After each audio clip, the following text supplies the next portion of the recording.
సర్వోన్నతుడును సార్వభౌమాధికారం కలిగిన దివ్యతేజుడైన యేసుక్రీస్తు ప్రభుల వారి శ్రేష్టమైన ప్రశస్తమైన నామంలో మీ అందరికీ మరొక ఉదయకాలపు శుభవందనములు తెలియపరుస్తూ ఉన్నాం.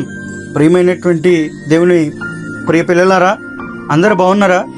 మరొక ప్రాతకాలపు సమయంలో మనం అడిగిడి దేవుని యొక్క మహాకృప చేత మన ఆయుష్ పొడిగించబడి సజీవులుగా ఈ దినం మనం నిలిచిన విధానం బట్టి మనల్ని నిలబెట్టినటువంటి దేవునికి మనం ఎంత కృతజ్ఞతాస్తుతులు చెల్లించినా తక్కువే. ప్రియమైనటువంటి వారులారా, ప్రతిదినం దేవుని యొక్క వాక్యాన్ని ధ్యానం చేస్తూ దాని ద్వారా దీవించబడుతూ ఆశీర్వదించబడుతూ మన కుటుంబాలను కట్టుకోవటానికి దేవుడు ఎంత చక్కని ఆధిక్యతను మనకు అనుగ్రహించాడు.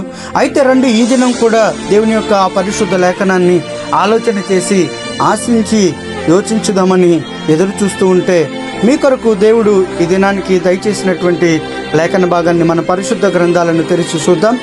రండి, యోహాను రాసినటువంటి శుభవార్త 16వ అధ్యాయం 33వ వచనాన్ని చూద్దాం. According to gospel of John chapter 16 verses 33.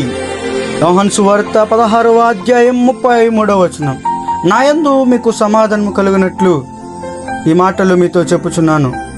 ఈ లోకములో మీకు శ్రమ కలుగును, అయినను ధైర్యం తెచ్చుకొనుడి, నేను లోకమును జయించి ఉన్నాను. దేవుడి పరిశుద్ధ లేఖన భాగాలను మనందరి వినికిడిలో దీవెనకరముగాను ఆశీర్వాదకరముగాను ఫలభరితముగాను మార్చునుగాక. ఆమేన్. ప్రియ శ్రోతలారా, యోహాను గారితో యేసుక్రీస్తు ప్రభు చక్కని మాటను ఈ ఉదయకాల సమయంలో మన కొరకు వ్రాయించి సిద్ధపరిచి ఉంచాడు. ఎంత చక్కని మాట చూడండి. యేసుక్రీస్తు ప్రభువారు ఆఖరి దినాల్లో ఆయన సిలువ వేయటానికి కొద్ది రోజులు ఉంది అనగా ఆఖరిగా ఈ భూమి మీద ఉన్నప్పుడు చిట్ట చివరి మాటలుగా శిష్యులతో చెప్తున్నటువంటి మాటలను మనం యోహాను సువార్త 16వ అధ్యాయంలో మనం చూస్తూ ఉండవచ్చు. అయితే ఆయన ఉదయకాలం కొరకు మనకు దయచేస్తున్నటువంటి మాట ఎంత గొప్పదో చూడండి. ఈ లోకంలో మీరు ఎలా ఉండాలంట? మీకు సమాధానం కలుగునట్లు, మీరు ధైర్యముగా ఉండినట్లు ఈ మాటలు నేను మీతో చెప్తున్నాను. మీరు ఈ లోకంలో ఉన్నారు, మీకు శ్రమలు వస్తాయి, ఇరుకులు వస్తాయి, ఇబ్బందులు వస్తాయి. అయినను మీరు సోలిపోయేటువంటి వారిగా ఉండొద్దు. అందుకనే జ్ఞాని అయినటువంటి సొలొమోను గారి చేత పరిశుద్ధాత్మ ప్రేరితుడై ఆయన ఇలా రాస్తూ ఉంటాడు. 24:10 అంటాడు, నీవు శ్రమ దినమున కృంగిన ఎడల నీవు చేతకాని వాడు అవుతావని.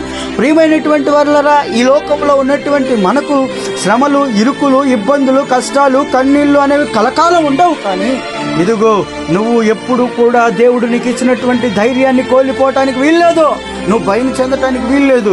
నీతో సర్వశక్తుడైన దేవుడు నీతో ఉన్నాడు. దినదినము తన వాత్సల్యతను నీకు చూపిస్తూ ఉన్నాడు.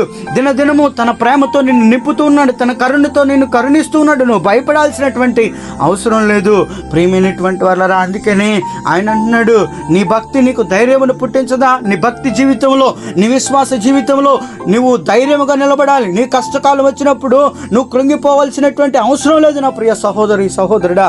అందుకని ఆయన అంటున్నాడు, లోకమును జయించి ఉన్నాను నేను అని అంటున్నాడు. ఈ లోకాన్ని యేసుక్రీస్తు ప్రభు ఆయన శోధించబడ్డాడు, మనవలే శోధించబడ్డాడు, శ్రమలు కలిగాయి.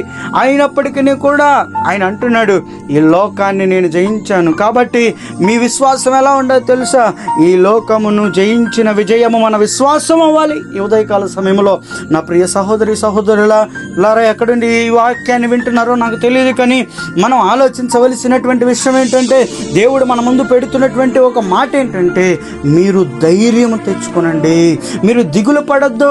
మీ భక్తి జీవితంలో మీరు యథార్థంగా భక్తి చేస్తే ఆటోమేటిక్గా భక్తి మీకేం కలుగజేస్తుందంటే ధైర్యాన్ని కలుగజేస్తుంది. ఈ లోకంలో ఉన్నాం కాబట్టి ఈ లోకంలో మనకు వచ్చేటువంటి ఈ శ్రమలు ఎన్న తగినవి కాదు. ప్రియమైనటువంటి సహోదరి సహోదరుడా, ఈరోజు నీకు కలిగినటువంటి కష్టాన్ని చూసో, నీకు కలిగినటువంటి ఇబ్బందులను చూసో, నీకు కలుగుతున్నటువంటి అపాయాలను చూసో, చీకి ఎప్పుడు నా బ్రతికింతేనా, నా జీవితం ఇంతేనా అని విసుగు చెందిపోయావేమో, నీ జీవితం మీద వేసారిపోయావు. విసిగిపోయావేమో. అయితే ఉదయకాల సమయంలో నా దేవుడు మాట్లాడుతున్నటువంటి మాట ఏంటి అంటే, నువ్వు విసుగు చెంది వేసారిపోయినటువంటి నీ జీవితంలో నేనున్నాను, నిన్ను ధైర్యపరుస్తాను, నీకు ప్రోద్బలాన్ని ఇస్తాను, నీకు మనోధైర్యాన్ని ఇస్తానని ఈనాటి ఉదయకాల సమయంలో నా దేవుడు నీకు వాగ్దానం చేస్తున్నాడు. అందుకనే ప్రభు అయినటువంటి యేసుక్రీస్తు ప్రభులు వారే స్వయాన్న యోహాను గారితో ఈ మాటను వ్రాయిస్తూ ఉన్నారు. ఆయనే చెప్తూ ఉన్నాడు, ఇదిగో ఈ లోకములో మీకు సమాధానం కలుగునట్లు, నీకు కలిగినటువంటి శ్రమ నీకు సమాధానం లేకుండా చేస్తుందేమో, నీకు కలిగినటువంటి కష్టం, నీకు ఇరుకులు, నీకు కలిగినటువంటి ఇబ్బందులు, నీకు శ్రమ నిన్ను సమస్యల కొలిమిలో పడవేసి నీ కుటుంబంలో శాంతి లేకుండా చేస్తున్నాయా, నీ కుటుంబంలో సమాధానం లేకుండా చేస్తున్నాయా, సమాధానం అంటే ఏంటో కూడా తెలియనటువంటి పరిస్థితుల్లో ఉంటే ఈ ఉదయకాల సమయంలో నా దేవుడు అంటూ ఉన్నాడు, నీకు కలిగినటువంటి శ్రమలను బట్టి నువ్వు భయపడొద్దు. ఆయన ఏమంటున్నాడంటే, నీవు రోమీలకు రాసినటువంటి పత్రికలో 5వ వచనం ఆఖరి భాగంలో అంటాడు, శ్రమలందు నేను అతిశయిస్తున్నాను అంటాడు. అంటే శ్రమల వలనే అతిశయం కలుగుతుంది. ఈ శ్రమలు వచ్చినప్పుడు నువ్వు అతిశయించు. ఎందుకనంటే ఎప్పుడైతే నువ్వు శ్రమను తట్టుకోగలుగుతావో, ఇరుకును తట్టుకోగలుగుతావో, ఇబ్బందిని తట్టుకోగలుగుతావో నా దేవుడు నిన్ను ఆశీర్వదించడానికి సమర్థుడు.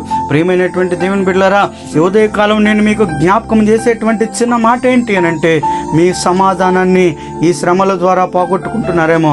అయితే మీకు సమాధానం కలగాలని నా దేవుడు చెప్తున్నాడు. నా యందు మీకేముందంట? సమాధానం ఉందంటండి. ఆయనలో సమాధానం ఉంది కాబట్టి ఆయనలో ధైర్యంగా నిలిచి ఉండండి. ఎవరైతే ఆయనలో ధైర్యంగా నిలిచి ఉంటారో ఈ శ్రమలను జయిస్తారో. ఎందుకంటే నా క్రీస్తు ఈ లోకాన్ని జయించాడు కాబట్టి మనము కూడా ఆయనతో ఉంటే, ఆయనతో నడిస్తే, ఆయనతో సహవాసాన్ని కలిగి ఉంటే మనం ఈ లోకాన్ని జయిస్తాం. మనకు వచ్చినటువంటి శ్రమలను జయిస్తాం. నీ శ్రమలను చూసి నిన్ను విడిచిపెట్టేవాడు కాదు నా దేవుడు. కానీ నువ్వు ధైర్యంగా ఎప్పుడైతే శ్రమల్లో కూడా నిలబడి కృంగిపోకుండా నువ్వు ఎప్పుడైతే క్రీస్తు కొరకు నిలబడతావో అప్పుడు దేవుడు నిన్ను ఆశీర్వదించడానికి సమర్థుడు. ప్రియమైనటువంటి సహోదరుడా, శ్రమ వచ్చిందనో కష్టం వచ్చిందనో కృంగిపోవాక. నువ్వు చాతగానివాడు అవుతావు, కానీ నువ్వు చాతగానివాడు కాదు. క్రీస్తుని అంగీకరించినటువంటి ప్రతి బిడ్డ మనం తలెత్తుకొని బ్రతకాలి. నలుగురికి ఆశీర్వాదకరంగా ఉండాలి, నలుగురికి దీవెనకరంగా ఉండాలంటే నీ కష్టకాలంలో నువ్వు కృంగిపోవాల్సిన అవసరం లేదు. నా దేవుడు నీకు తోడై ఉంటాడు, నిన్ను నడిపిస్తాడు. ఈ దినమంతా ఈ వాగ్దానం మనందరి జీవితాల్లో దేవుడు నెరవేర్చి బలపరిచి ఆశీర్వదించునుగాక. Amen, amen, amen. రండి చిన్న ప్రార్థన చేద్దాం. మిక్కిలి పరిశుద్ధుడ సర్వాధికారి నీకు స్తోత్రాలు. నాయనా, ఇదిగో మా శ్రమ దినమున మేము కృంగిపోకూడదయా.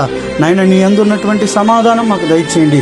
మా అవసరాలు అక్కర్లు తీర్చండి. ఈ దినమంతా మా ప్రయాణాలు రాకపోకల్లో నీ సహాయం దయచేయండి అయ్యా. వివాహ వార్షికోత్సవాలు, పుట్టినరోజులు జరుపుకుంటున్న బిడ్డలందరినీ, ఈ దినాన్న స్కూల్కి వెళ్తున్న బిడ్డలందరినీ నీ చేతులకు అప్పగిస్తున్నాం. మా పని పాటల్లోనూ ఈ దినచర్య నీ నామానికి మహిమ, మా అందరికీ దీవెన మేలు ఆశీర్వాదకరంగా మలచమని యేసు దివ్యనామాన ప్రార్థిస్తున్నాం తండ్రి. Amen, amen, amen. May God bless you all. May God bless our India. దేవుడు మిమ్మలను, మీ కుటుంబాలను తన సమాధానంతో, తన ధైర్యంతో నింపి ఈ లోకమును జయించేటువంటి సహాయము ఈ దినమంతయు తన కృపతో మనందరికీ దయచేయునుగాక. Amen, amen, amen.